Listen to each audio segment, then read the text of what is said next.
اللہ تعالیٰ نورانی مہم کو قبول اور کامیاب فرمائے۔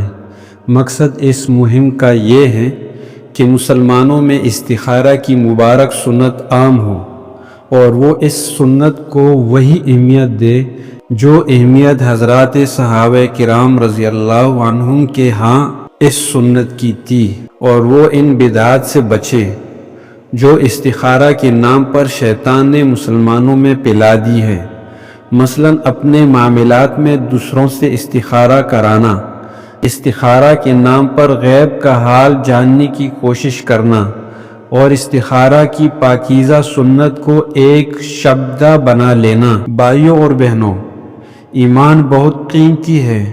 نجومیوں، کاہنوں، جادوگروں اور نئی استخارہ انڈسٹری کے ٹھیکیداروں سے بچے اور اپنے تمام معاملات میں خود استخارہ کر کے اللہ تعالیٰ سے روشنی، مدد اور قوت حاصل کرے۔ استخارہ میں ناکامی کا تصور بھی نہیں۔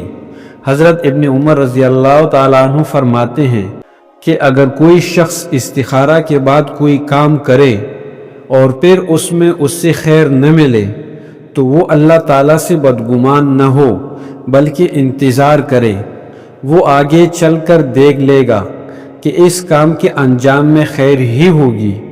جماعت کے ذمہ داروں سے گزارش ہے کہ استخارہ کو اپنا معمول بنائیں تاکہ دین کا کام ترقی کریں اور لوگوں کو سمجھائیں کہ دوسروں سے استخارہ کروانے کی بدعت سے بچیں، کیونکہ بدعت گمراہی ہے اور گمراہی جہنم میں لے جانے والی چیز ہے۔ والسلام علیکم ورحمۃ اللہ وبرکاتہ۔